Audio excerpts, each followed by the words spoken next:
What's going on, everyone? Matty Fusaro back with another Q&A J.A.M session. Just Ask Matty. This one might get a little bit long. We'll see how it goes. I'm going to answer the questions that were asked on my last post. So I'm sure you guys are already looking at me weird like, dude, this kid owns something aside from tank tops and sleeveless shirts? Yeah, I got style. Alright, well, let's get started on some of these questions. First question is from Brandon Gentry. Cardio versus weight training. I need to keep up my run time for my annual physical test. What should my weekly limit on running and cardio be when trying to gain mass? Well, if you're trying to gain mass, really, as I've said before, you want to just make sure you're eating in a caloric surplus. So you need to be eating enough to be putting on size and putting on muscle. So whatever cardio doesn't put you in a caloric deficit. So just make sure you're tracking your macros and you're still on a surplus even with the cardio. And that's really it. There's really no limit. Just make sure you know the balance between your diet and your cardio activities. Gary Dater asks, seeing I just read an article that says having to eat 6 meals a day is a myth. How about that? I'm not sure what you're asking, but I have a video on meal frequency. You don't have to eat 6 times a day. If you want to check that video out, I'll throw a link up on the screen for you. Cayenne Angelo, big shout out to you, Cayenne. Cayenne's got a channel, Fitness Angelo. I'll also throw a link up to that. He's, I believe, a couple of days out from his first bodybuilding competition, and this actually, depending on when I put this video up, he may have competed already. So we'll see when I get the video up. But best of luck to you, and you're doing great so far, man. He asks, maybe you've answered this before, Matty, but have you ever considered to compete in a bodybuilding show? If not, why? Or are you more of the physique competitor? By the way, congrats on all the success. Thanks a lot, Cayenne. I appreciate that. And yes, I have considered it many times. I'm still up in the air about it. I will compete. I will do a natural bodybuilding or physique competition in the near future. I'm not sure what I'm going to do yet. Most likely more towards physique, but no guarantees, no definites on that, but I definitely will be competing in one or the other. I just have to find, the time. I'm very, very busy with school and work, and it's just, I focus on that primarily, and we'll see where it takes me. But yes, I will be competing at some time. Alahan Yildirim. Sorry if I messed that up, man. What's your take on Zig Zag Dieting, eating more calories on lift days and eating less on cardio days? I don't think it's necessary. If you're trying to lose weight, just make sure you're eating in a calorie deficit. I think zigzagging is really just taking things, just getting a little too obsessive and taking it too far. Just track your macronutrients, either eat in a deficit, eat in a surplus, or eat at maintenance. There's really no need to zigzag. You can change the times at where you eat certain foods. Some people like to eat more carbs before their training days. Some people like to do cardio on an empty stomach. But as far as changing the calories around, you really don't need to mess with that. Max Bowman. How about a teenager working the same body part twice a week? Sunday, chest and back. Monday, cardio. Tuesday, shoulders and arms. Wednesday, chest and back. Is the 2-day rest from that muscle group long enough? I actually advise doing an upper body, lower body split. So you have an upper lower routine where you do hit the body parts twice a week. Just make sure you lower the volume because you've already increased the frequency to 2 times a week rather than 1, but you don't want to keep the same amount of volume. So yeah, that's fine. Is 2 days rest enough? You can get away with 2 days, maybe even give it a 3rd day, but definitely check out an upper-lower split, a 4-day routine. You might actually like the look of that. Message me and I could send you over, one that I'm messing with now. Josiah Smith. Hey, Matty, how many different exercises should I do when training a muscle group? An example, is a few sets of dumbbell presses and a few sets of dumbbell flies enough to train chest, or are there any exercises needed to completely train that area? Side note, it's been about a year since I properly trained or paid attention to nutrition. Your videos have been a great help in getting me motivated again. Thank you. Thank you, Josiah. I appreciate the message. And as far as, how many different exercises. Like I said in the last question, I actually really advise an upper-lower split. So you'd be hitting that, say you said chest, twice a week, just with, again, lower volume, higher frequency. And don't forget, I mean, the chest, if you look at it, this is it. This is your chest. The pectorals are a very small muscle, so there is no need to crush it with high cables, medium cables, low cables, incline press, flat press, decline press. You know, focus on your compound movement, your flat bench press or dumbbell press or an incline, and do a couple auxiliary, you know, flies or something like that. But definitely don't need to go too crazy. Most people do a lot more than needed to stimulate the muscle. Nikki Noriega, what do you think about an upper-lower split? I think my last two answers to the last two questions probably gave you a good answer to that. I approve. I think it's a great routine. David Humphreys. This necessarily doesn't have to do with fitness, but I was just wondering whether some of your favorite sports to play and possibly some of your favorite sports teams. And maybe now that it's time for some nice weather, what are your favorite recommended outdoor activities to stay in shape?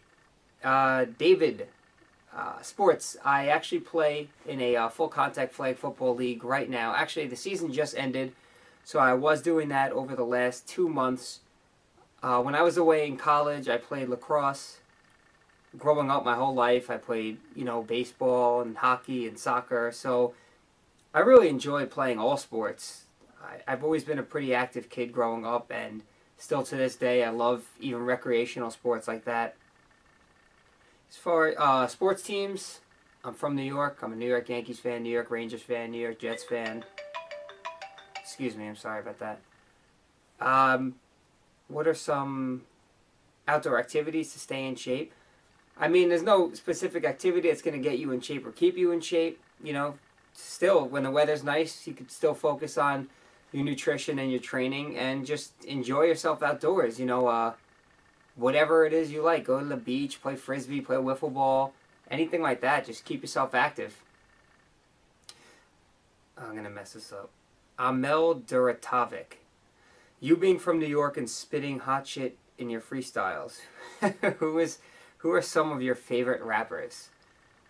Well, I love all kinds of music. I do enjoy rap music. I would have to say, you know, I like the classics. I like Biggie and all that, but I have to say Eminem, and I'll probably get hate for that for whatever reason, but I think Eminem's great, and the list goes on. You know, I have actually like 20,000 songs on my computer, and tons of it is rap, but I'm not going to go spitting out a whole bunch of different names, but I'm a big fan of Eminem. I think he's a lyrical genius, to be honest. Josh Thomas, does muscle soreness have anything to do with whether or not your muscles have fully recovered?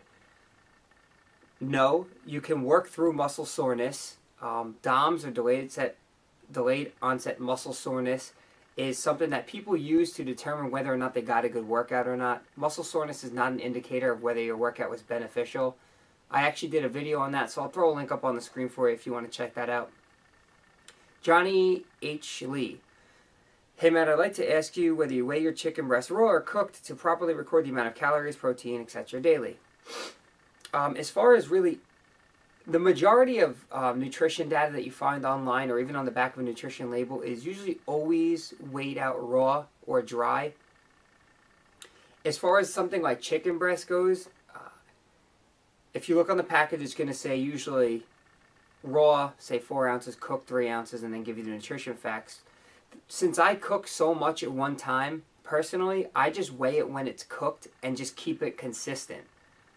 So to properly, like you said, record the amount of calories, just make sure you're consistent with it. You know, don't weigh it raw one day, then weigh it cooked the next day. Just pick one method and just stick with that. And, you know, if you need to make any changes about how much of it you're eating, you can adjust that. But, you know, if you cook in bulk, it's kind of a pain in the ass to be weighing everything raw and then cooking it. So I weigh everything cooked. Oh, no. Borge or Borge Nafjarin. That was ruined. At what point do you risk overtraining? Can you only train a body part once a week, or is it to go twice or even 3 times a week? Also, can you risk overtraining if, for example, you train buys one day and back the next? I think people exaggerate what overtraining really is. With proper nutrition and whatnot, the majority of people will not ever hit overtraining. You could train a body part, as I said in previous answers, in an upper-lower split. You can hit them twice a week. Some people even advocate full body workout routines where you're hitting a muscle as much as 3 times a week. So as far as overtraining goes, I wouldn't really worry about it. You know, if you're going to hit a muscle with more frequency, just again, make sure you lower the volume a little bit. Patrick Padovano, are you ever going to compete, Matty? I answered that in Cayenne's question. Yes, someday I will compete in a natural bodybuilding or physique competition, and I will let you guys know and keep you posted on that. Sarah Defina, to live such a healthy lifestyle in today's world requires a tremendous amount of willpower and dedication. Between tracking food, hitting the gym, educating yourself on nutrition and fitness can take a ton of time and energy, and sometimes our schedules or circumstances can really work against us. Do you ever have days where you question whether or not it's worth going through all this trouble? If so, how do you get past it, and what do you do to stay constantly motivated? Good question, Sarah. Normally I would take this question and make a separate video for it, just because I can give such an in-depth answer, but I'm going to try and keep it concise for you. Do I ever question whether it's worth it going through this trouble? Well, you say trouble, and to me this is not trouble. This is something that I truly love doing and have a passion for. Living a lifestyle like this does, like you said, take willpower and dedication and everything like that.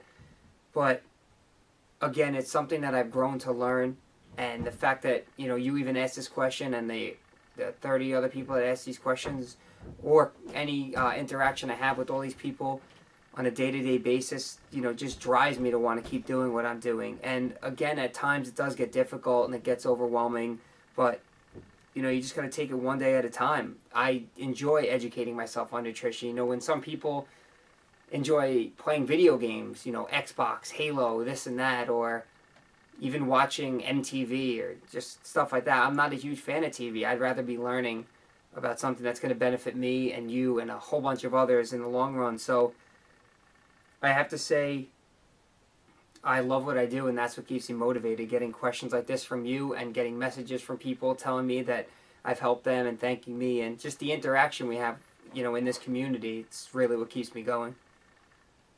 Kevin Magia, what is your favorite food? I don't have a favorite food. I love food. I love all food. I'm Italian, so naturally I like all the Italian foods, but I couldn't give you a favorite. It all depends on my mood. Well, I love ice cream. I really do. Jose Magia, what are Noob Gains and how do you get them? Also, how much weight should a teen expect a week on a bulk? Noob Gains is really just implying that someone is completely new to the gym and has no experience lifting, and they make gains at a faster rate than someone who has been lifting for a year or 2 years or a longer period of time than that. They're able to start at lifting a lighter weight, and their progressive overload increases a lot faster than someone who's been lifting for a while already. So they see gains a lot quicker. And how much weight should a teen expect a week on a bulk? That really depends. I try and keep my caloric surplus minimal. I did a bulk over the past winter, and I gained a little bit more fat than I had intended. So I really suggest to keep the surplus minimal and increase as necessary. Some people like to just jump to a 500 calorie surplus, gaining 1 pound every week. And if you're bulking, that pound that you're gaining every week is not muscle, I guarantee you that. So you're putting on a decent amount of fat with that. So, you know, if you're looking to really bulk and build quality muscle, you're looking at a couple of pounds, honestly, in like a year. Unless you're, of course, a noob, you can gain more than that. But as far as quality muscle goes, it doesn't come on that quick. All right, we got a couple more questions here. Zavi Felix, how does the wrist grow? Is it through muscle or just fat? I've been trying to grow my wrist so it won't look skinny, but my forearm is the one growing muscle. Kind of confused about that. As far as your actual wrist and bone structure, you can't really change that. I haven't done any research on wrist growth, but I actually have pretty small wrists myself. But I'll definitely look into that. It's a pretty interesting question. Sorry I don't have an answer for you there. Kevin Magia, damn it. 2 more questions. What was your routine like when you started, and how is it now as in training? Oh, same question again. When I first started, if you watch my body transformation video, I was very uneducated. I just went to the gym and lifted whatever weights I saw and did cardio twice a day and really had no goal or focus on what I was doing. Now, you know, it's a lot more strategic. It's smarter training, not necessarily training harder or anything in the gym. Although, you know, I train with intensity, but I do an upper-lower split right now. I'm still messing with it because I'm just about finishing school and work's going to, you know, pick up more and I'm going to have more hours there and it's going to be pretty hectic. So I'm trying to find something that works on my schedule. But right now, just an upper-lower split. If you want to message me, I could send you, you know, what I'm doing and what I'm messing with. Eric Holmes, cutting, bulking, depending on what you're doing. What's your experience on how much weight is safe to gain or lose in a week, month? Any good advice? This is similar to the question that Jose asked a little bit earlier. Losing weight, you can lose, you know, a half a pound to 1.5, 2 pounds a week, which I think is a little much. I try and keep, if you're cutting or bulking, do it for the long run. Don't do these short, you know, I have 6 weeks till summer, I'm going to cut, and then you cut your calories down to 1,000 calories a day and do cardio all day. You're going to, yeah, you'll lose weight, but you're just not going to look, you know, as good as you can. So I suggest if it's going to be a goal, make it a long-term one. Cut very slowly, bulk very slowly. Minimize the amount of weight you lose and gain each week and adjust as necessary. Any advice, tips, and tricks? There's no secrets to it. Just, you know, track your macros, stay on top of that. And again, just adjust as necessary to your goals. There's no secrets to it. Jeff Newser, what is the best way not to eat the Snickers bar right in front of you? Any tips on curbing unhealthy foods easily or fighting the urge to buy a taquito or donut when you walk inside a gas station? The best way to not eat the Snickers bar right in front of you. Well, if you're tracking your macronutrients, and if you've heard about if it fits your macros, there's nothing wrong with eating that Snickers bar right in front of you. Because I guarantee that if someone put a Snickers bar and a protein bar in front of anyone, they would pick up the protein bar first if they're worried about eating healthy. But if you flipped it over and looked at the nutrition facts, you'll realize that the protein bar is really just a glorified candy bar with more protein in it. You know, a Snickers bar, there's really nothing wrong with it, to be honest. Fit it into your macros if you really want it that bad. You know, fighting urges. I suggest not going to a place hungry. They always say if you're about to go food shopping or anything like that, eat before you go so you're not just impulse buying whatever you see because you're hungry. I guess that's really it. You know, if I don't really consider foods healthy or unhealthy. I don't like putting, you know, that definitive term on them. So just eat, fit stuff into your macros, hit your micronutrients, and really not worry about it too much. Last question, Chris Marziale. Does the pump determine the effectiveness of a workout? No, it absolutely does not. Yes, a pump looks good, feels good, but it does not mean that if you didn't get a pump, you didn't get a good workout.